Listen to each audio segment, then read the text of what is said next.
بسم الله والحمد لله والصلاة والسلام على رسول الله. cashirkii hore wuxuu inoogu soo dhammaaday qaybtii uu sheekhu lahaa haddii in ittafaqa ruwaatu fi siyaaqi aladaa, haddii weriyaashu ay ka midaysan yihiin oo isku wada raacaan siyaqul adaaga, qaababka xadiidka warka loo soo gudbinaya hadday isku wada raacaan oo ay ka wada sinaadaan hal qaab, wuxuu yidhi noocaas waxaa loo yaqaanaa musalsal. tusaale ahaan haddii kulligood ay yidhahdaan samictu, ka kalena uu yidhahdo samictu, ka kalena uu yidhahdo samictu, ama xadathanii, ka kalena uu yidhahdo xadathanii, ka kale saas ay ku socoto musalsal baa la dhahay. oo xadathanii buu musalsal ku yahay, ku xidhiidhsan yahay, ama samictu buu ku xidhiidhsan yahay, ama akhbaranii wax la mida. halkan wuxuu inoogu ku dulmarayaa qaababkaas xadiidka markii qofka uu werinayo uu ku werinayo iyo heerarka ay kala leeyihiin, mid walba marka la adeegsanayo iyo meelaha aysan ku habboonayn in loo adeegsado iyo wixii la mid a ayaynu insha allahu tacaala isla eegina sheekhu inoo dulmari doonaa. ka siyaqul adaagii musalsalka uu kusoo tilmaamay ayaa wuxuu leeyahay sheekhu raximahu llahu tacaala: wa siyaqul adaa'i, qaababka warka loo sii gudbiyo ee loo guto.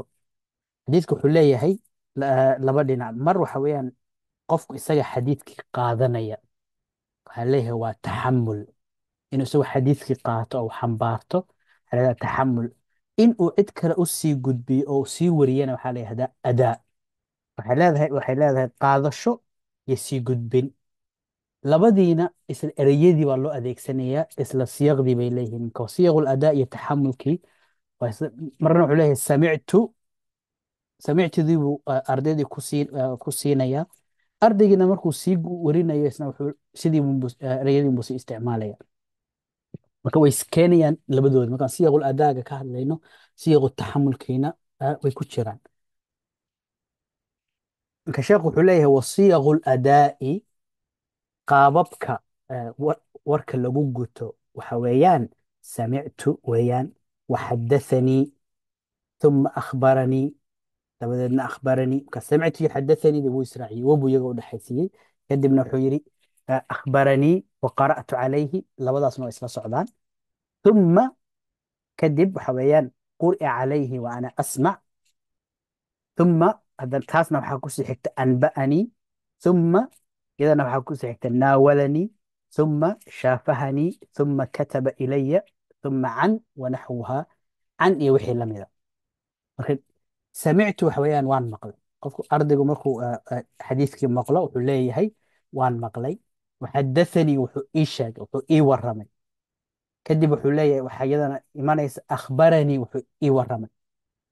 sida halka ka aragno, xadathanii iyo akhbaranii luqad ahaan af ahaan waa isku mid. yowmaidin tuxadithu akhbaaraha biana rabbaka awxaa laha walaa yunabi'uka mithlu khabiir. ka ereyadan xadathanii iyo akhbaranii anba'anii af ahaan waa isla halkii, maadaama waxaynu qaadanayna uu yahay cilmi gaar ah oo leh mustalaxaad erey bixino. sababta cilmigan loo yahdo mustalaxu lxadiid marmarka qaar taas weeyaan. ereyadii afka carbeed ayaa waxaa loo sameeyey macnayaal gaar ah oo tilmaamaya waxyaalo gaar ah oo xadiidkii la xidhiidha. waa erey bixin iyo curfi xadiidka dhexdiisa lagu isticmaalo.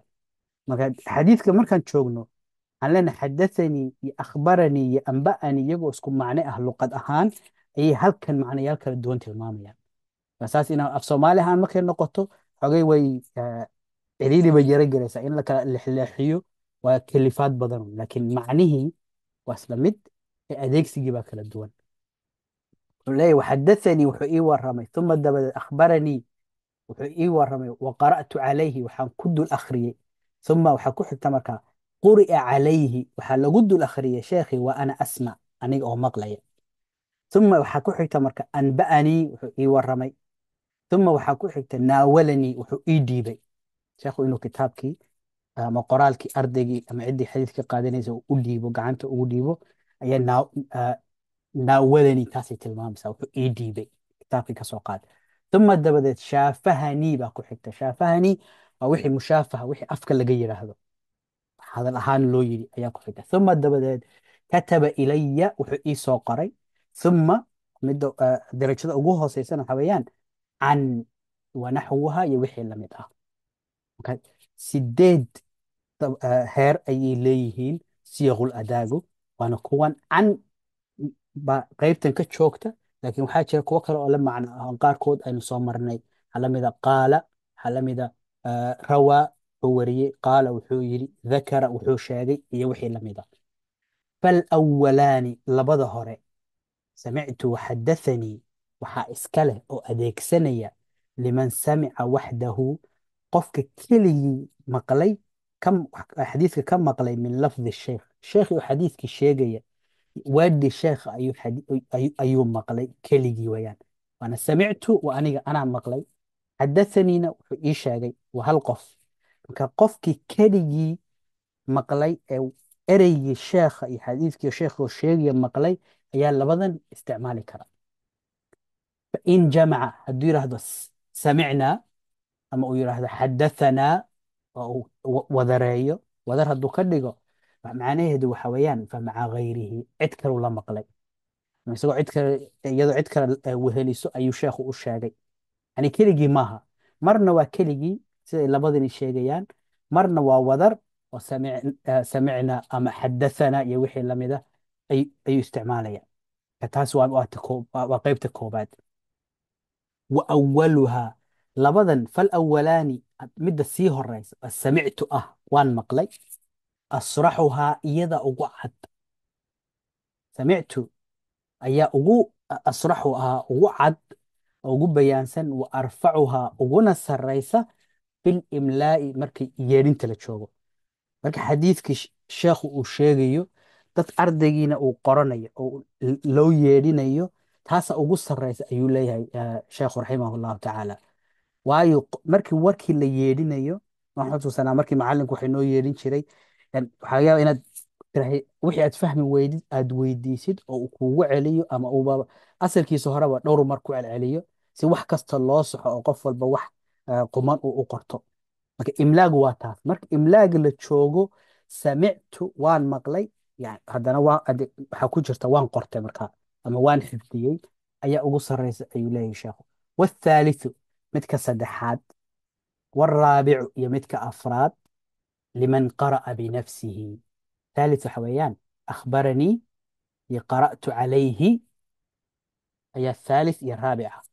yaa isticmaalaya marka, yaa dhahaya akhbaranii iyo qara'tu calayhi, yaa adeegsanaya markuu xadiidka warinayo. liman qara'a binafsihi, qofka isagu naf ahaantiisa akhriyey intii uu sheekha ka maqli lahaa. samictu iyo xadathanii, sheekhii baa hadlaya, ardaygiina wuu dhegaysanaya. halkan 3 iyo 4 marka la joogo, oo akhbaranii iyo qara'tu calayhi ay tahay, ardaygiibaa wax akhrinaya, sheekhiina wuu dhegaysanaya. waa sidaan qur-aanka u akhrin oo kale. marka qur-aanka aad casharkii soo diyaarisid, soo xifdidid, aad macallinkii uga baxaysid, waa tanoo kale, akhbaranii iyo qara'tu calayhi wayaan. marka ardaygu markuu liman qara'a binafsihi isagu akhrinayo, waxaa la adeegsanaya akhbaranii iyo qara'tu calayhi oo waaxidkii ah, wadartii maaha. uma quri'a calayhi, labada darajo hore markaan ka soo gudubno, waxaa noogu xiga quri'a calayhi wa ana asmac, waa lagu dul akhriyey aniga oo maqlaya.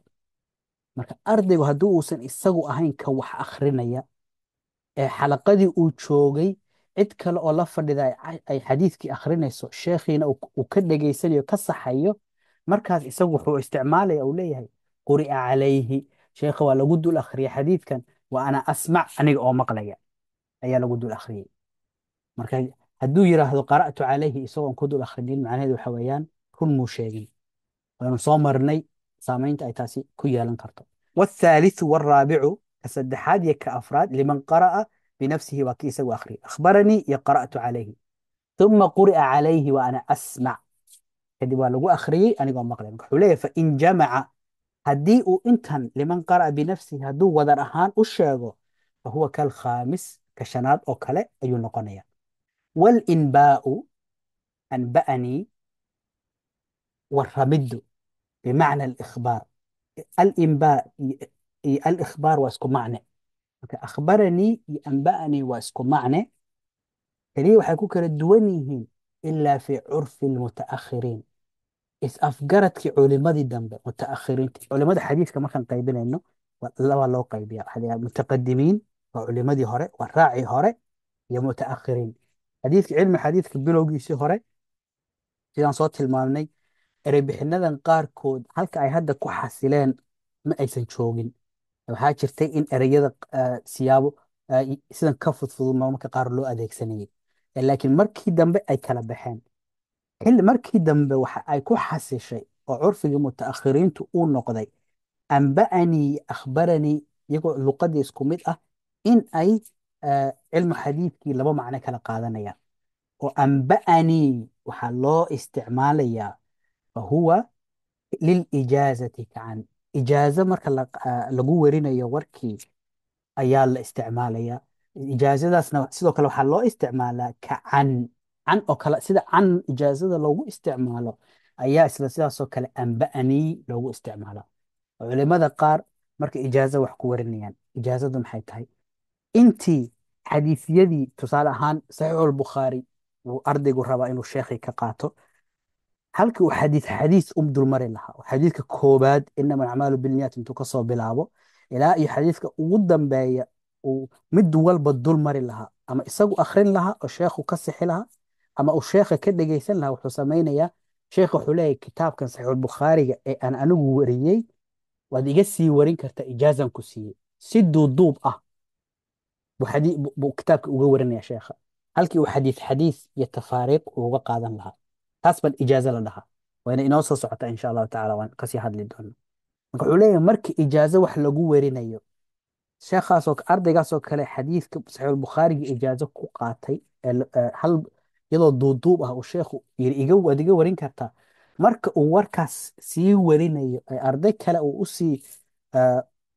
usii sheegayo uu adaa samaynayo wuxuu isticmaalayaa anba'anii sidoo kale ijaazada iyadana waxaa lagu wariyaa marka ijaazo la warinayo canna waa loo isticmaalaya can waxaan soo marnay iyadoo la xidhiidha wariyaha mudalliska ah baynu ka soo hadalnay halkana waxaan ku arkaynaa iyadoo oo loo isticmaali karo markii ay tahay ijaazo ahaan xadiidkii lagu sii gudbinayo oo lagu gudanayo taas wuxuu inoo raaciyey qodob kale oo la xidhiidha cantii wuxuu leeyahay wa cancanatu lmucaasir cancana waxaa weeyaan sidaad ka fahmi kartaan xadiidkii marka can lagu warinayo can fulaan can fulaan can fulaan xadiidka saas loo warinayo ee can ku socda ayaa waxaa laleeyahay cancana can ku werintaas wuxuu leeyahay almucaasir laba qof oo isku xilli ahaa oo mucaasiriina haddii can ay wax ku kala wariyaan wuxuu leeyahay maxmuulatun waxaa lagu xambaarayaa cantaas cala asamaaci inuu ka maqlay sida halkan aan ku aragno cantii soomaan dhihin meesha ugu hooseysay ku jirta waxaan xisaabinaynaa inuu warkan ka maqlay ayuu leeyahay sheekhu ilaa marka laga soo reebo min almudallis kii mudalliska ahaa marka laga reebo dadka kale laba qof oo isku xilliha markay yihiin can hadduu wax ku wariyo waxaan u xisaabinaynaa inuu warkan ka maqlay samaac iyo kala maqal ayaynu ku xisaabinayna waqiila waxaa kaloo la yidhi yushtaradu waxaa shardi laga dhigaya si loo xisaabiyo cantii si looga dhiga inay samaac tahay oo samictu ay la mid tahay waxaa shardi laga dhigaya thubuutu liqaa'ihimaa labadan qof in ay kulmeen inay sugan tahay walow mara hal marna ha ahaatee meelna horta ma ku haynaa labadan qof inay kulmeen haddii aan hayno xitaa hal marna ha noqoto in ay kulmeen markay can wax ku kala wariyaan waxaan ka soo qaadaynaa in ay tahay samaac ilaa mudalliskii haddii mudallisnimo lagu yaqaanay isaga markasta waxaan leenahay erayadan adeegso samictu iyo xadathanii iyo akhbaranii qara'tu calayhi erayada haddaad adeegsan weydid warkaagu waa marduud waayo mudallisnimadu waxay keenaysaa qof uusan waxan ka maqlin inuu ka wariyo haddii uu isagoo mudallis ah qof uusan wax ka maqlin uu yidhaahdo samictu waxay noqonaysaa inuu been sheegay wariyahana markuu been sheego beentu waxay ka mid ahayd waxyaalaha xadiidkiisa lagu tuurayo ee marduud ka dhigaya weliba wata ugu daran hadduu hal mar been sheego khalaas mar dambe cid waxba kama maqlayso wuxuu leeyahay wa cancanatu lmucaasir qofka mucaasirka ee qofkaas la xilli ahaa hadduu can wax kaga wariyo maxmuulatun waxaa lagu xambaaraya cala samaac sidii inuu ka maqlay oo kale ayaa laga soo qaadaya ilaa min almudalis, marka mudaliska laga soo reebo, isaga waxaa laga doonayaa xadathanii ama samictu iyo wixii lamid. waqiila waxaana la yidhi yushtaradu waxaa la shardiyaa thubuutu liqaa'ihima in ay kulmeen walow maratan hal marna ha ahaatee. wahuwa almukhtaar waana sida la doortay. wahuwa almukhtaar waxaynu ka dhadhansanaynaa in ay jirto aragti kale oo leh qasab maha inay kulmeen inaan hayno, maadaama ay isku xilli ahaayeen oo ay suuragal tahay inay kulmi kareen. ma aha in aan shardi ka dhigno khasab aan ka dhigno in ay kulmeen inaan hayno. labadan dhinac waxaa kala taagan imaam bukhaari iyo imaam muslim. imaam bukhaari isaga wuxuu leeyahay labada qof waa inaan hayaa ugu yaraan hal mar inay kulmeen waa inay ii sugan tahay, wixii kaloo dhanna taasaan raacin karaa. imaam muslim isagu aad buu uga soo horjeeda in shardigan la keeno. wuxuu leeyahay looma baahna shardigaas. laakiin sheekh wuxuu leeyahay wahuwa almukhtaar waana sida la doortay. isagu marka wuxuu taageerayaa dhankan ah hal mar inay kulmeen ugu yaraan caddayn waa inaan u hayno. dhanka bukhaari buu ka safani.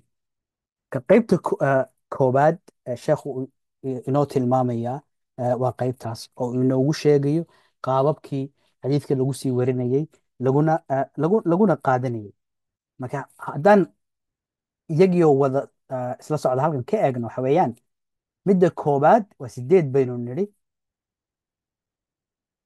midda koobaad waxa weeyaan samictu oo markuu keligii uu ka maqlo sheekhii, sheekha weedhiisii, sheekhu xadiidka akhrinaya buu maqlay, cid kale ma akhrinayso, sheekhii baa akhrinaya. xadathanii wuu ii warramay. kan labadani isku heer bay joogaan. waxaana markii imlaa iyo yeedhin ay tahayna waxaa sii fiican oo sarreysa oo asrax ah samictu. akhbaranii iyo qara'tu calayhi waxaa loo isticmaalayaa markii ardaygu isagu akhrinayo, sheekhiina uu aamusan yahay ee uu ka dhagaysanayo. quri'a calayhi wa ana asmac, marka qof kale akhrinayo isaguna uu xalaqadii jooga uu maqlayo warkii, ayuu wuxuu adeegsanayaa quri'a calayhi wa ana asmac, waa lagu dul akhriyey anigoo maqlaya. amba'anii iyo naawalanii waxaan nidhi waxaa la isticmaalayaa markay tahay ijaaza. faahfaahinteedina waynu geli doonaa insha allah. shaafahanii yadana waxaa loo isticmaalaa ijaazada marka afka laga yiraahdo. sheekh hadduu yiraahdo kitaabkayga waa kan xadiidka aan wariyey, ijaazaan kugu siiyey. afka hadduu hadalka saa ka yiraahdo waa mushaafahada wax afka laga yiri. haddii uu u qoro yiraahdo waa kan kitaabkaygii baan kuu soo diray, sheekh hebel ka wariyey, ijaazaan kuu siiyey, waad sii warin kartaa. iyadana waxa weeyaan kataba ilaya, ama xadiid gaara intuu u qoro u diro, iyadana ijaazadii waa loo isticmaali karaa. intaan waxaa ku sii xigta buu yidhi siiqooyin baa jira in ay kala maqleen, inaysan kala maqlin, labadaba waa suurtagal. can haddii la yidhaahdo qofkaas inuu qofka ka maqlay iyo inuusan ka maqlinba waa loo adeegsan karaa. waana sababta mudalisiintu ay u isticmaalayeen can. labadii dhinacba way geli kartaa. qaala wuxuu yidhi, yuu ku yidhi, maaduu kugu yidhi, ma qof kaluu ku yidhi, ma qof laba qof idiin dhexaysu ku yidhi, lama garan karo. dakara wuxuu sheegay, yuu u sheegay, goormuu sheegay. marka inta iyo rawaa wuxuu wariyey, kulligood waxay qaadan karaan in wax la kala maqlay iyo inaan la kala maqlin. sanad xiriirsan iyo sanad aan xiriirsanayn labaduba way geli karaan. marka taas ayaa keentay in mudalisiintii loo diido la yihahdo kuwan ma isticmaali kartaan. intan hore sida cad wax u sheegaysa waa inaad isticmaashaan, haddii kale warkiinu wax ka soo qaad ma yeelanayo. maxaa haddaba keenay waxyaalahan in sidan loo sameeyo? culimmadu markii hore maxay intay kitaab qaataan ay xadiidka uga akhrisan waayeen? waxaanoo shuruud ah iyo ereyadan gaarka ee la isticmaalayo maxaa khasbaya? waxaa keenaya xadiidka nebiga sala allahu calayhi wasalam waa in qaabab gaar ah oo la yaqaano oo la aqbalo lagu wariyo. si kasta oo qofku hadda tusaale ahaan haddii aynu eegno culumta sida dhakhtarnimada iyo wixii lamid a, ardaygu intuu qaado bugaagti caafimaadka iska akhristo oo meel intuu furto ma dhihi karo dhakhtar baan ahaye hala ii yimaado. adduunka intiisa badan dembi buu ku galaya. waa in uu nidaam loogu talagalay iyo waxbarasho loogu talagalay iyo qaab loogu talagalay maro, kadibna waxbarashadiisaas lagu imtixaamo inuu aqoontii leeyahay ay cidi tasdiiqiso, sidaasna loogu ogolaado in uu dhakhtar noqon karo, caafimaadkii uu dadka ka shaqayn karo. Shaqooyin badan baa la mida, hadday noqoto xisaabin, hadday noqoto, hadday injineernimadii noqotay, wax badanoo saasaa jira. Xadiidkana saas u ahaa. xilligan horena waxaa jira, waa casru riwaaya, waa markii xadiidka la werinayey ee aan intiisa badan la diiwaan gelinin. xadiidkii markii la werinayay waxaa la rabaa, yaad ka maqashay? Hebel baan ka maqlay, hebelna yuu ka maqlay, qofkan buu kasii maqlay. ma dhihi kartid kitaab hebel baan ka akhristay, oo intaad saxiix bukhaari iska qaadatid adigoo casru riwaaya jooga, ma dhihi kartid waan akhristo, ma sii warin kartid, lama ogola taas. waa in si xidhiidhsan ilaa iyo qofkii xitaa kitaabkan qoray inaad u qaadatid ayay ahayd. wax kale lama ogolayn. sifadaa keliya ayaad xadiidka ku sii warin kartay. laakiin qofku hadduu rabo xadiisyadii intuu qaato inuu isagu iski u akhristo oo uu ku dhaqmo, taas u furnayd. keliya in aad noqotid muxadis xadiidkii sii warinaya oo xadiis laga qaato, waa in aad maxay ahayday siyaqul adaagan inaad warkii kusoo qaadatid. ama sheekha ku akhri, ama sheekhu ha ku akhriyo, ama xalaqadii lagu akhrinayo fadhi, ama ijaazo ku qaado, iyo wixii la mida. inta haddii aadan haynin, cidna waxba ku weydiin mayso, cidna waxba kaa qaadan mayso, warkaa waa waxba kama jiraan. laakiin hadda aan joogno oo kutubtii ay diiwaan gashan yihiin xadiidkii la qoray, hadda waxaan isticmaalaynaa uun kutubtii intaan soo qaadano inaan adeegsano oo daliishano. way nagu filan tahay. laakiin haddaa rabtid isnaad inaad ku warisid, ilaa hadda waa inaad sidii la rabay, culimadii isnaadka lahaa ee xadiidka saas ku werinay inaad u tagtid, aad ka dhegaysatid, ama ay ku akhriyaan, ama aad adigu ku akhriyid, aad isnaadkaa ku qaadatid. wayna jiraan culimo saas oo kale xadiidka looga qaato, oo aad ijaazo xitaa ka qaadan kartid hadda.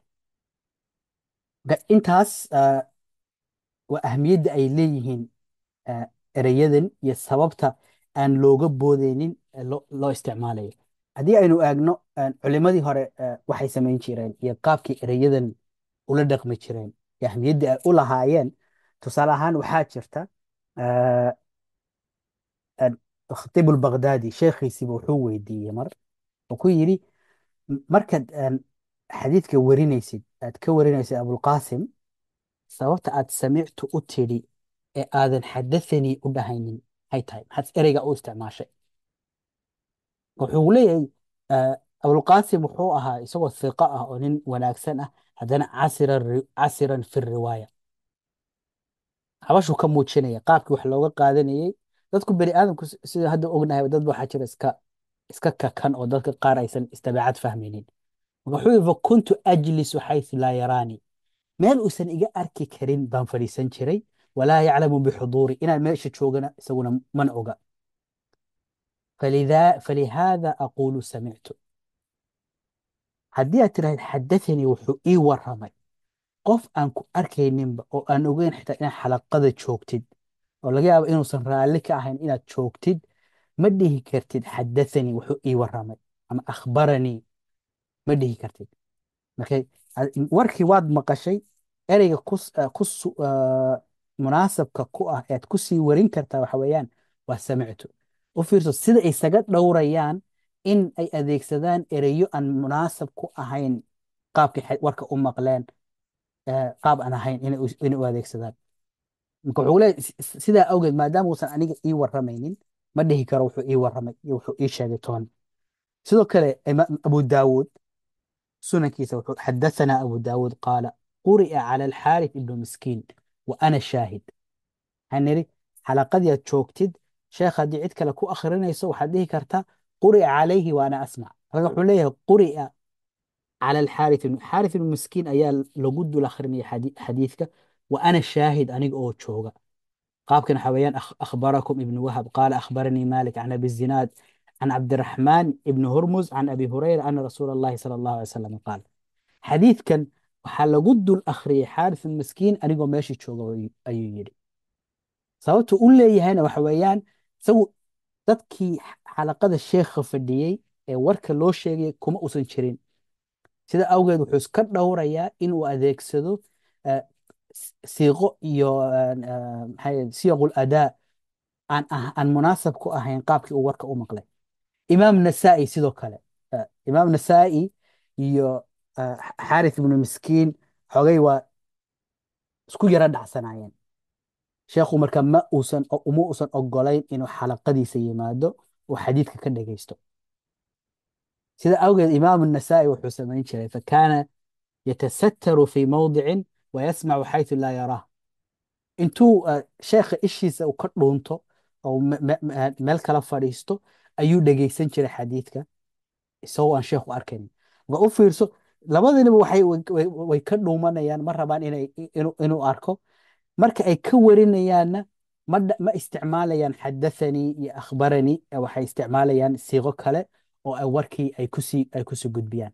ahmiyaddaas ayay leedahay in warkii siiqul adaa siiqo munaasib ku ah loo adeegsado. taasina waxay tusinaysaa waracooda iyo sida ay xadiidka marka ay werinayaan ay isaga dhowri jireen waxyaalaha iinta iyo dhaawaca iyo dhibaatada u keeni kara xadiidka nebiga sala allahu calayhi wasalam ee ay werinayaan. laakiin marmarka qaar waxaa jirta culimmada qaar inay heer kale ay la aadi jireen. tusaale ahaan haddaynu eegno halkan waa qisada waxa weeyaan saxiixulbukhaari buu sheekha ku dul akhriyey. qaabku ugu dul akhriyeyna wuxuu isticmaalayey akhbaraka. xadiidka sheekha ku dul akhriyana wuxuu leeyahay hadda sida kor aan eegno abu daawuud wuxuu leeyahay quri'a cala alxaaris ibni miskiin ayaa lagu dul akhriyey wa ana shaahid anigoo goobjoog ah. maxaa la lahaa sheekha markii lagu dul akhrinayay akhbarakum ibnu wahab. sheekhow ibnu wahab wuxuu idiin sheegay. qaala ibnu wahab wuxuu leeyahay akhbaranii wuxuu ii sheegay maalikun. saasoo loogu werinaya. kan markuu sheekha xadiidka saxiixulbukhaari oo dhan ku akhrinayey qaabku ugu akhrinaya wuxuu leeyahay akhbaraka. saas u isticmaalayay. wuxuuna u malaynayey in sheekhu uu sidaas lafdigaas uu ku isticmaalayay. kadibna wuxuu leeyahay tasmacunii aquul xadathakum cafwan aan ku celiyo. wuxuu ereygu isticmaalaya waa xadathaka. wuxuu leeyahay xadiidka markuu warinayo xadathaka buu isticmaalaya. wuxuu leeyahay markii dambe wuxuu ogaaday inuusan ereyga saxda ahayn xadathaka. marka wuxuu leeyahay tasmacunii waxaad imaqlaysaa anigoo aquulu leh xadathakum alfirabriyu. firabri xadathakum wuxuu idiin sheegay falaa tunkiru calaya imana aadan diidin. xadathakum baa maanta o dhan xadiidka kitaabka dhan bukhaari bilow ilaa dhammaad ku akhriyey imana aadan diidin. sababtuna maxay tahay muxuu u dhibsanaya xadathakum maca cilmika biannaka inamaa samictahu minhu qiraa'atan calayh. warkan saxiixulbukhaari sheekha waxaad kaga qaadatay waad kaga maqashay inaad adigu ku dul akhriday qiraa'atan calayhi baad kaga qaadatay. waxaan idhi ardaygu markuu sheekha ku dul akhriyo muxuu isticmaalayaa akhbaranii ama wuxuu isticmaalayaa qara'tu calayhi. isaguna maantona xadiidka wuxuu u isticmaalayay xadathaka. labadii siiqo bay kala duwan yihiin. sidaa awgeed wuxuu sameeyey kitaabkii mar labaad saxiixulbukhaari oo dhan 7,000 xadiis mar labaad inuu kasoo bilaabay kow ilaa iyo dhammaadkii oo ku akhriyey akhbarakadii uu isticmaalay. u fiir saasay dadka qaarkood ilaa heerkaasay ka joogeen in ereyga saxda ah iyo siiqatul adaaga saxdaha ay u isticmaalaan xadiidka walow tan ay ka badbadin tahay sida halkan uu sheekhu ku sheegay. uma baahnayn inuu saasoo dhan sameeyo kitaabka oo dhan. si fudud baa loogu samayn karay. xitaa maadaamuu wada akhriyey ijaaza ahaan buu u siin karay inta kale iyo wixii ka dhiman. laakiin sheekhi wixii lagu dul akhriyey ee ay ahayd akhbaraka in loo isticmaalo markuu xadathaka isticmaalay wuxuu isku kalifay inuu mar labaad ku soo celiyo saxiixulbukhaariga oo dhan uu saas ku akhriyo. marka saasay culimmada qaar isaga dhowri jireen in ay erey bixinta saxda ah iyo siiqada saxda ay xadiidka ay ku wariyaan. waayo waxaa imanaysa qaarkood maadaama waxyaalaha qaar culimmadu isku khilaafsan yihiin culimmada qaarkood waxyaalahan qaarkood inaysan waxba ka soo qaadinba qaar inay diidaan qaybo ijaazada ka mid a. marka qaybtii ijaazada ka midka ahayd ereygii la rabay haddaadan u isticmaalin ood erey kale isticmaashid xadiid uusan xujaysan lahayn awal hore ayaad ku khasabtay inuu xujaysto isagoon ogeyn. taasna wax fiican ma aha marka xadiidka la joogo. intaas iyadana waxaan ka fahmi karnaa ahmiyadda ay leedahay in ereyga saxda loo isticmaalo. Een, waynu soo sheegnay samictu iyo xadathanii, ardaygu markuu isagu sheekha ka maqlay inuu labadan isticmaalayo. haddii ay wadar tahay iyagoo badan ay sheekha ka maqleenna xadathana iyo samicna inuu ku bedelanayo booskoodii oo uu qaab wadar ah uu u sheegayo. markii ay wadar tahay iyo markay waaxid tahay waa in la kala duwo. Een, marka samictu waxadathanii markuu keligii maqlo, samicna xadathana fulaan ama samicna fulanan yaquul waa markii wadar uu ka dhigo dadka kale la maqlayay ay meeshaas laga dhadhansan karo inuusan keligii uusan ku ahayn. waxaa jirta marka caalamka islaamiga laga hadlayo labaa loo qaybin jiray, mashriq iyo maqrib. marka mashriq waxa weeyaan wixii dhulkan intan xijaaz iyo ciraaq iyo meelahan iyo masar tan iyo intan kale ayaa iyo shaam ayaa mashriq la dhihi jiray. halka maqrib ay ahayd inta andalus iyo meelaha shishe dadkii joogay. culimada kale maqrib marka la joogo iyaga xadathanii iyo akhbaranii waxba umay kala socnayn, isku si ayay u isticmaalayeen labadaas ilaa iyo intuu ibn xajar raximahullah tacaala uu qorayay mustalaxan iyagu labadaas isku macne ayay u ahaayeen. halka ay ku kala socmeen xadathanii ay macno lahayd, akhbaraniina ay macno kale lahayd, waxa weeyaan waa mashriqi iyo culimadii inta badan halkii ay joogeen. marka taasna waan u baahannahay inaan baraarujino.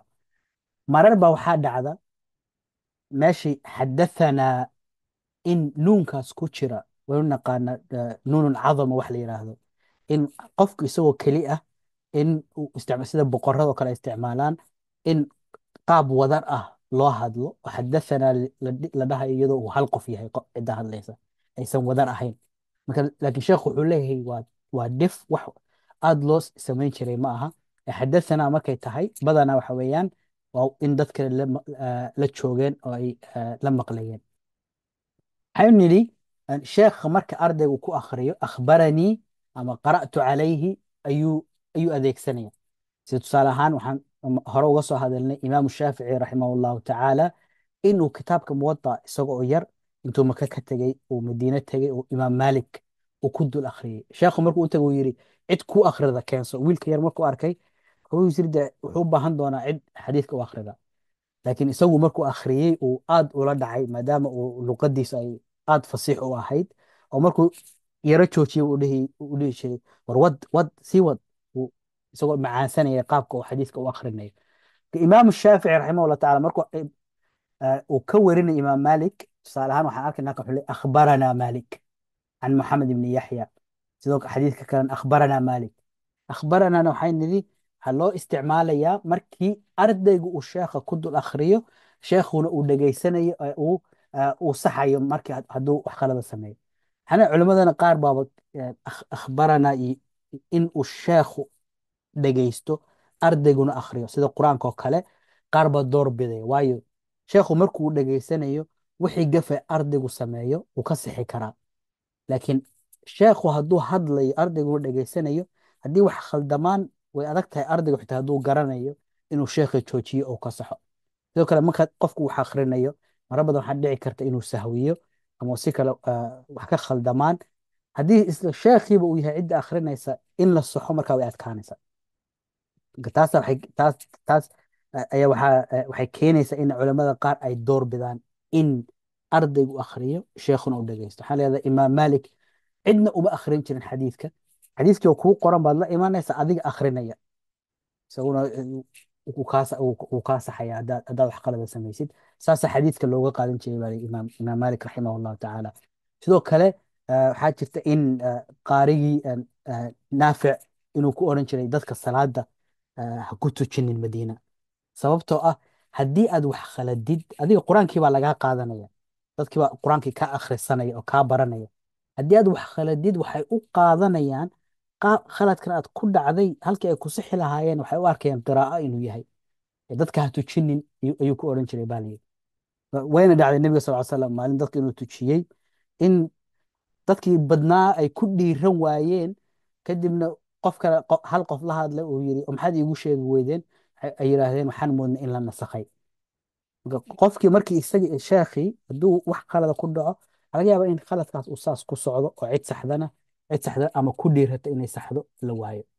طيب أخبرني iyo qara'tu calayhi waxaan yidhi waxaa loo adeegsanaya markii ardaygu akhrinayo sidaan haddaba qur-aanka uga soo baxna markaan macalinka u akhrinayna. culimmada ciraaq iyagu aad bay u diidi jireen in xadiidka qaabkan loo qaato. iyagu waxay door bidayeen in sheekhu akhriyo ardayguna uu ka qaato uu ka dhegeysto uu ka qorto. Ah, imaam maalikna aad buu taas uga soo horjeeday waxyaalay keenay inay marmarka qaar isku dhacaan ayay ka mid ahayd oo qaar yidhi anagu saas ma doonayne noo akhri adigu inuu xalaqadiisiba ka saaro yidhi warbaxa meesha uu diiday inay joogaan. markii cid kale akrinaysana waxaan idhi waxaa la dhahayaa quri'a calayhi wa ana asmac. imaam abu daawuudna waan soo marnay isagoo oo leh quri'a cala alxaaris ibnu isagoo leh quri'a cala alxaaris ibnu miskiin wa ana shaahid, anigoo joogaa lagu akhriyey maadaama uusan sheekha toos uga qaadanaynin. imaam nasaa-ina saasoo kale sheekhna la yiri xoogay waxaan weeyaa dabeecad kululaa qofku uusan rabin inuu xalaqadiisa soo fadhiistana ma soo fadhiisan karin. marka inaad meelahaas ku dhudhuumatid ood saa ku maqashid bay noqonaysa. anba'anii iyo akhbaranii iyo xadathanii waa isla macnihii weeyaan. bilowgii horena culimadii mutaqadimiinta isku macno ayay u ahaayeen mana aysan kala sooci jirin. dib ayaa waxaa ka timid in anba'anii loo adeegsado ijaazada.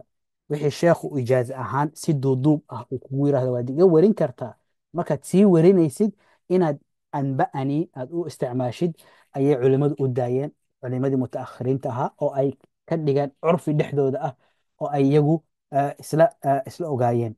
cancanadana waynu ka soo hadalnay waxaan nidhi laba dhinac baa jira.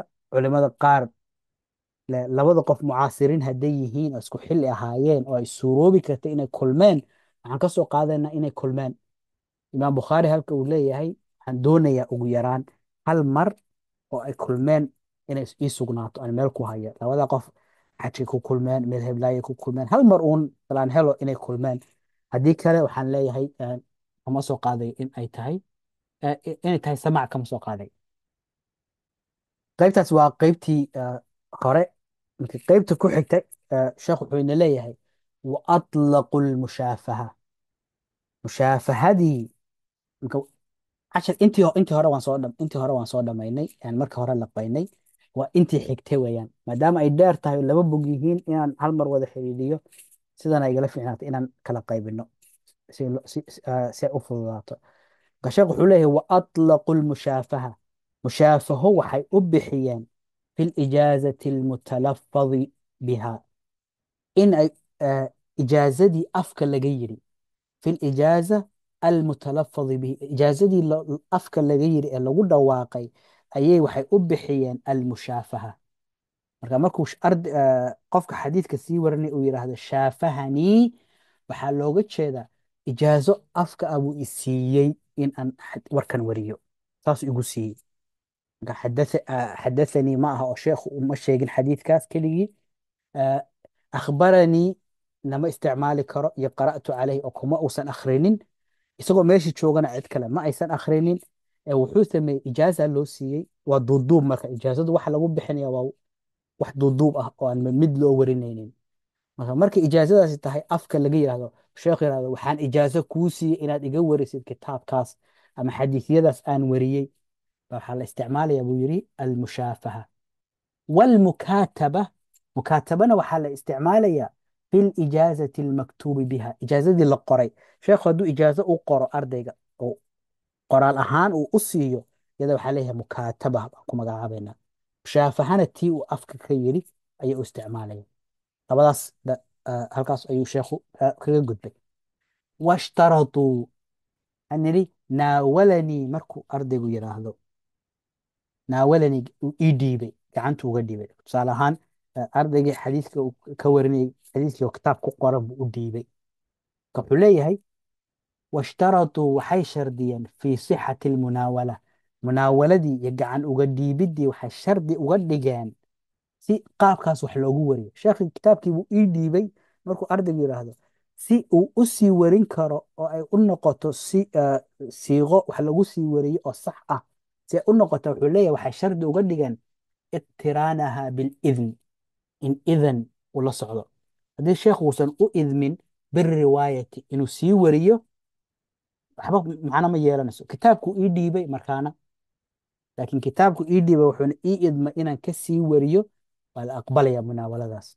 haddii aan idan la soconin lama aqbalayo.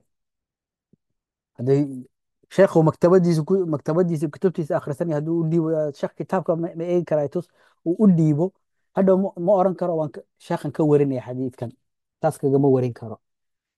werinta waxay u baahan tahay bay leeyihiin idan iyo raali ahaansho iyo ogolaansho inuu sheekha uu ka haysto haddii kitaabka saasoo kale gacanta loogu dhiibo. marka ay idanka wadato munaawala, kitaabkia loo dhiibay, idankiina waa la siiyey, markaas wuxuu leeyahay wahiya arfacu anwaaci alijaaza. ijaazo ardayga la siiyo heerka ugu sarreeya weeyaan. ijaazooyinka haddaan qaybinno, qaybta ugu sarreysa waa marka sheekhu ardayga intuu kitaabka u dhiibo yidhahdo waa kan kitaabkanaan wariyey ama xadiisyadan baan wariyey, ijaazo waxaan kuu siiyey inaad iga sii warin kartid. taasaa ijaazo ugu sarreysa buu leeyahay. laakiin waxaa loo baahan yahay markuu saa sameeyo inuu kitaabkii u gacan geliyo ama uu siiyo si uu u qaato oo u sii wariyo, ama uu wakti ku filan oo uu ka qoran karo uu u ogolaado. haddii laakiin uusan qoran karin ama uusan qaadan karin, lama dhihi karo waa ijaaza. hadduu intuu u dhiibo oo uu yidhaahdo ijaazan kuu siiyey kadibna uu kala noqdo, wax kasoo qaad ma laha, waayo maba de fursad uu wixii ku qorto oo ku barto ku qaato maba helin. sidaa awgeed waxay leeyihin haddii munaawaladu sida ay noqoto, si ay u noqoto wax la xisaabsan karo, waa inay marka hore idan leedahay. idan markay wadato waa heer sare weeyaan. laakiin waa inuu u gacan geliyo wakti iyo fursadna u siiyo uu wixii ku qoran karo oo ku qaadan karo, ama kitaabkiiba uu saas kusii yidhaahdo qaado. wakada sidaas oo kale ishtaratuu waxay shardi u yeeleen alidna fi lwijaada. alwijaada inaad qof aad khadkiisa garanaysid iyo fartiisa uu qoray aad garanaysid, wax uu qoray, kitaab uu qoray ama meel uu wax ku qoray aad heshid khadkiisii, ayaa la yihahdaa wijaada. wijaadan waxay ka timi wajada, waxaad heshay weeyaan. marka wixii aad heshay, sheekhbad kitaabkiisii baad xilligii hore, ilaa hadda kutubta way daabacan yihiin. markii hore kutubta hadda tusaale ahaan aan tusi doono, imaam axmed wiilkiisii oo aabihii fartiisa garanaya ayaa wuxuu ku warinaya aabbahay khadkiisa fartiisii waxaan ku helay isagoo sidan sidan le xadiis kasta u warinaya. afkiisa kama uusan maqlin, laakiin qoraalkii aabihii buu hayaa oo meesha ku qoran. marka si wijaada noocaasa leedahay, qoraalkii qofka aad heshid marka aad wax ku warinaysid waa inaad heshid idan. qofkaas waa inuu idan kuu siiyey. qofkii qoraalkiisii oo meel iska yaala intaad ka soo qaadatid waxba kuma warin kartid. hadda haddaan helno makhtuudo hore oo ay culimmada imaamyadii leeyihiin, ma dhihi kartid bukhaari fartiisii oo qoran baan hayaa waa tane, bukhaari baan toos uga warinaya, macquul maaha. qofkaasi waa qof idan ka qaadan karay bukhaari oo arki karay inuu yahay, haddii kale inqitaac baa ku dhacaya, sanadkii ma xiriirsanaanay uu kala go'aya. waxaa kaloo ay shardi u sameeyeen walwasiyata bilkitaab. wasiyadii dardaarankii kitaabka, sheekhii inuu kitaabkiisi u dardaarmo, ardaygu yidhaahdo kitaabkaas hebel baan u dardaarmay ama heblaayan u dardaarmay, oo markuu dhinto qofkii sidii kitaabkii loogu wareejin karo. marka wasiyadaasna markay ay timaado kitaabkii sheekhu uu qof u dardaarmo, aan leenahay waa inuu idan ka haysto inuu sii warin karo. marka wijaadadii qoraalkiisi waad heshay, wasiyadii oo kitaabkii uu kuu dardaarmay, labadaasba shardi baa la doonayaa. shardi waxa weeyaan waa inuu idan sii warin ah uu la socdo. waliclaam, iclaam waa ogeysiin. sheekh hadduu yidhaa ardaygiiba u yimid gurigiisii buu joogaa, kitaabkan soo ma aragtid, hebel baan ka wariyey xadiidkeygii noocaasan sheekh hebel ka wariyey ayaa igu qoran, ama kitaabkan waa saxiixulbukhaari aan isnaadkeyga ku wariyey. saas markuu ugu sheego intaa keliya kuma filna inuu isaguna yidhaahdo sheekha kitaabkiisi wayaana waan kasii warinaya. ogeysiintaas uu ogeysiiyey kuma filna, ee waxaa shardi ah alidn, inuu idan u siiyo yidhahdo waad iga sii warin kartaa. soo maaragtay kitaabkayga halkaas xadiisyadeeda ku qoran yihiin wakaas, waad iga sii warin kartaa hadduu yidhaahdo waa la ogol yahay. haddii laakiin loo sheega uun oo hadhow intuu isbaan fariimo uu yidhaahdo waan sii warinaya, waxaa leeyahay wax la aqbalaya maaha, wax jirana maaha warkaagu. wa ilaa haddii uusan idan jirin falaa cibrata bidaalika, waxba kasoo qaad ma laha. qoraalkiisii baan helay, kitaabkii buu ii dardaarmay, wuxuu ii sheegay inuu yahay xadiidka uu hebel kasoo wariyey, waxaas oo dhan falaa cibrata bidaalika, wax kasoo qaad ma laha. haddii aysan wadanin idan ah waad iga sii warin kartaa, raalli baan kahay inaad iga sii warisid. kalijaazati, wax kasoo qaad ma laha sida aysan wax kasoo qaad u lahayn alijaaza alcaama, ijaazo guud. sheekh hadduu yidhaahdo muslimiintoo dhan waxaan ijaazo u siiyey si guud, ama dadka magaaladaas degan oo dhan waxaan ijaazo u siiyey, ama ciddii nolol igu soo gaadho xilligan noola ciddii soo gaadho o dhan waxaan ijaazo u siiyey. ijaazo caam ah oo sidaa aan qof gaar ah ku soconin, wuxuu leeyahay sida aysan wax kasoo qaad u lahayn ayaysan wijaadada iyo wasiya bilkitaab iyo iclaamku wax kasoo qaad u lahayn. sidoo kale hal ijaazati waan ku xidhiidhinayna walilmajhuuli walmacduum, ijaazadii guud maaha tani, ijaazo qof majhuula oo aan la garanaynin la siiyey, oo si majhuul ama waxaan laysku ijaazaynayaba lama sheegin, ama wixii ijaazada lagu siinay dadka baan la calaamadinin oan la sheegin, ama ciddii ijaazadu lahayd ayaan la sheegin, majhuulku halkaasay ka imanaysaa. marka ijaazo la siiyey cid majhuula ama la isku siiyey wax majhuul ah oo aan la garanaynin, iyaduna wax kasoo qaad ma laha. sidoo kale walmacduum, ijaazo la siiyey qof aan jirinba, wiilka kuu dhalan doona ama gabadha kuu dhalan doonta baan ijaazo siiye, hadduu kugu yidhaahdo wax kasoo qaad ma laha bay leeyihin culimadu. marka macduum, qof aan jooginba, dadka dhalan doona baan ijaazo siiye haddii la yidhaahdo, wuxuu leeyahay sheekhu wax kasoo qaad ma laha, falaa cibrata bidalik. cala alasax, sida saxda ah, fi jamiici dalik, intan oo dhan sida saxda ah waxa weeyaan inaysan wax kasoo qaad lahayn ee shardigaas ay u baahan tahay. halka waxaan ka fahmaynaa in ay jiraan culimo kale oo leh ijaazada caamka waa la isticmaali karaa, dhankii kale weeyaan. dhankii kale waxay leeyihin ijaazada caamka ah hadduu sheekhu yidhaahdo reer madiine oo dhan baan ijaazo u siiyey inay iga wariyaan xadiidkan ama kitaabkan, waxay leeyihin waa la isticmaali karaa. waa dad saasoo kale ka faa'iidaysanay inay ijaazada guud ee degaankooda la siiyey oo ku warinayay way jiraan. laakiin sheekh wuxuu leeyahay sida saxda ah lama ogola, taas sax ma noqonayso, wax meel mar ah iyo ma aha, wax kasoo qaadna ma yeelanayso ayuu leeyahay ijaazooyinka noocaas. marka muxuu leeyahay ijaazadii afka laga yidhi oo sheekhu afka ka yidhi, waxaan leenahay waa almushaafaha. ijaazadii la qoray waa almukaataba, waa loo isticmaalaya. munaawaladii sheekhu inuu kitaabkii ardayga u dhiibana si ay sax u noqoto oo ay u noqoto heerka ugu sarreeya ijaazadana, waxay u baahan tahay alidn biriwaaya, inuu sheekhu ogolaansho iyo idan u siiyo inuu waxaan meesha ku qoran ee uu u dhiibay uu kasii warin karo. sidoo kale shardiga idanka waxa ay raaciyeen wijaadadii qoraalka sheekha markaad heshid inaad idan ka haysatid inaad sii warin kartid, haddii kale wax kasoo qaad ma laha. sheekhu hadduu wasiyo ku siiyo kitaabka kuu dardaarmo in aad idan ka haysatid sii warinta waa inay la socoto.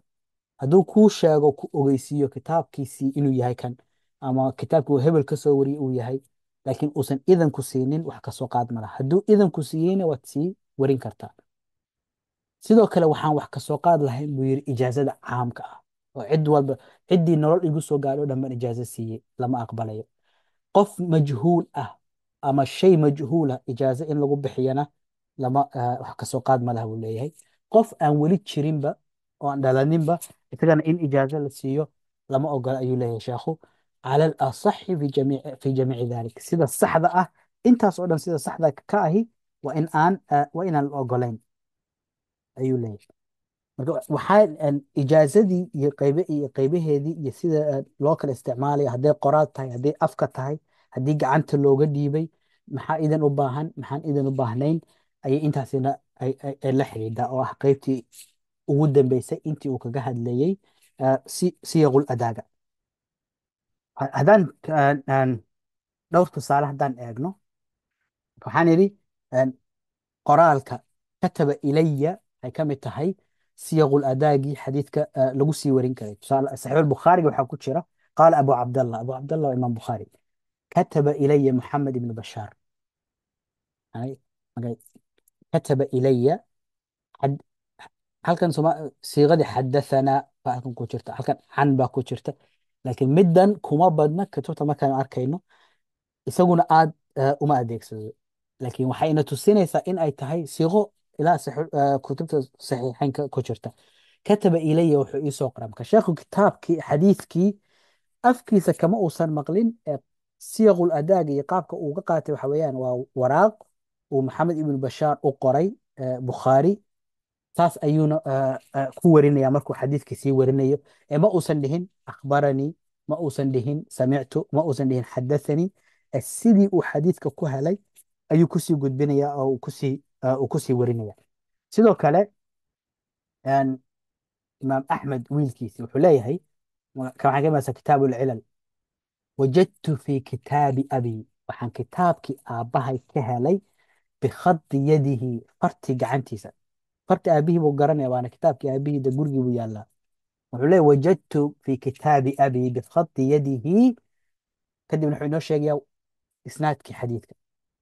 ka isagu aabihii kama maqlin, weedh ahaan ugama warinayo, kumana dul akhrinin, iyadoo lagu dul akhrinayna ma uusan maqlin. aabihii uguma dhiibin. qoraalkii aabihii oo uu fartiisii garanaya ayuu helay. sida uu usii warinayana waxa weeyaan wajadtu fi kitaabi abi bikhadi yadihi. marka waa wijaadadii, waxaa la yihahdaa kan alwijaada. kadibna warkiibuu sii wadaa. marka wijaadadii iyo mukaatabadii qoridii laysu qorayey iyadana waa ta. mukaatabadu markaa sheekh wuxuu leeyahay haddii qoraalkii uusan idan wadanin, waxaa jira dood ah qoraalkii marka qof qoraal kuu soo sameeyo, waxaan nidhi mushaafahad waxyaalihii kale munaawaladii oo kale waa inuu idan la socdo. marka sheekh warqad buu kuu soo qoray, xadiidkii baa ku qoran, isnaadkiisii wata, maxaad samaynaysaa? ma idan baad uga baahan tahay inuu ku siiyo si aad uga sii warisid? marka ibn xajar raximahullah tacala wuxuu leeyahay haddii qoraalkii aan idanka wadan sii warintiisii la ogolaaday, ima muuqdo farqi weyn oo u dhexeeya inuu sheekhu gacanta uga dhiibo qoraalkii iyo inuu kitaabkii meel kale ugu diro. warqadii xadiidkii meeshuu ku qoray buu kuu dhiibay, ama warqadii intuu xadiid kusoo qoray buu kuu soo diray. hadduu kuu soo diro cidna idan kuma weydiinayso, waa kan bukhaari buu isticmaalayo. laakiin haddii uu gacantii kaaga dhiibo qoraalkii, iyada maxaad idan uga baahanaysaa? sheekh wuxuu leeyahay haddii labadaas farqi u dhexeeya oo lagu kala saari karo aniga iima muuqdo in qoraalkii keliya lagu wariyo. waqad dahaba ilaa sixati riwaayati bilkitaabati almujaradati jamaacatu min alaima. in qoraalkii laguu soo qoray aad ku warin kartid, imaamiyo badan baa saas qaba, mana aysan shardi ka dhigin in idan la raaciyo. farqi marka muxuu sidan u leeyahay? munaawaladii maxaa nidhi? munaawaladii sheekhu markuu ardayga kitaabka u dhiibo waa inuu idan u raaciyo. saas inamuu soo odhanin washtaraduu fi sixati almunaawala iqtiraanaha bilidni bilriwaaya. sheekhu markuu kitaabkii ardayga u dhiibo waxay shardi ka dhigeen in uu idan u siiyo inuu sii warin karo. marka sheekhu wuxuu leeyahay haddiiba warqadii uu u soo qoray isagoo meel kala jooga uu sii warin karo sida imaam bukhaari uu sameeyey, maxaa keenaya kii uu gacanta uga dhiibay iyagoo ishortaagan oo isla jooga in la yihahdo idan baad u baahan tahay? wax farqi ah oo labadaa u dhexeeya oo la taaban karo ima muuqata ayuu leeyahay. sidaa ogeed waa hadal ka keenaya munaawaladii in idan la raaciyo. hadiiba loo dhiibay oo uu qaatay ama la siiyey wakti uu ku qoran karo oo wixii ku qaadan karana uu haysto, sabab la yihahda idan aad ku sii warisid baad u baahan tahay, ma ima muuqata ayuu leeyahay sheekhu raximahu llahu tacaala. hal mar aan markaa isla dulmarno, waxaan nidhi samictu iyo xadathanii waxaa la isticmaalayaa markii sheekha weedhiisii uu ardaygu maqlayo xadiidka uu afka sheekha ka maqlayo. haddii ay dad kale la joogaanna wuu wadaraynaya. wuxuu leeyahay samicnaa fulaan yaquul ama xadathanaa fulaan, saas u warinaya. akhbaranii iyo qara'tu calayhina waxaa loo isticmaalayaa wixii sheekha lagu akhriyo. ardaygiiba akhrinaya, sheekhiina uu dhegaysanaya. haddii ay cid kale akhrinayso, cid kale sheekha ku dul akhrinayso, isaguna uu maqlayo, quri'a calayhi wa ana asmac ayuu leeyahay. imaam abu daawuud maxaa arkayna quri'a cala alxaaris ibn miskiin wa ana shaahid, anoo goobjooga lagu dul akhriyay.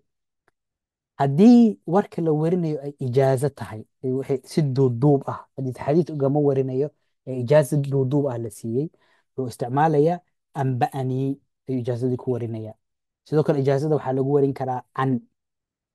haddii ijaazadii sheekh uu kitaabkiiba uu ardayga u gacan geliyo uu dhiibo, wuxuu dhihi karaa naawalanii. marka waxay noqonaysaa munaawaladu, maadaama uu qoraalkiisiiba siiyey oo wixii u qoranba uu gacanta u geliyey, waxay noqonaysaa buu yidhi heerka ugu sarreeya ijaazada. ijaazadii afka laga yidhi ee hadal ahayd, shaafahanii bilijaaza ama almushaafaha baynu nidhi. haddii uu u qoro ijaazadii qoraal ahaan ugu qorana, culimmadii mutaakhiriinta waxay isticmaalayeen kataba ilaya, ijaazo qoraal ah.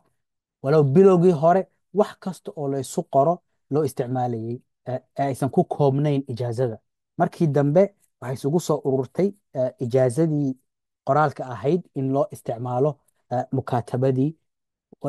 awalkii horese waxay ahayd wax kasta oo qoraal ahaan lagu kala qaato in kataba ilaya loo isticmaali karay. kadibna wuxuu yidhi waxaa jira siiqooyin in la kala maqlay oo toos loo kala qaatay iyo inaan la kala maqlin oo toos loo kala qaadan, labadaba noqon kara. marka can markuu yidhaahdo ama qaala ama dakara ama rawaa iyo wixii la mid ah, waxay noqon karaan waa samaac, waa la kala maqlay, toos baa loo kala maqlay, waana xiriirsan tahay. sidoo kale waxay noqon kartaa in meeshii cidi ka maqan tahay uu samaynayo tadliis, cid uu ka booday, oo cid uu ka boodayna aysan inoo caddayn. marka waynu kasoo hadalnay mudaliska iyo sida xadiiska uga dhigi karo marduud. siiqada marka qaybta ugu hooseeya sideedaad waxa weeyaan waa qaybta ah labadii ixtimaal baa jira, labadii dhinacba way qaadi kartaa, wayna noqon kartaa ayuu leeyahay sheekhu raximahu llahu tacaala. marka intaas ay maanta insha allahu tacaala inagu koobnaanaya casharkii. وصلى الله وسلم على نبينا محمد وعلى آله وصحبه وسلم تسليما كثيرا.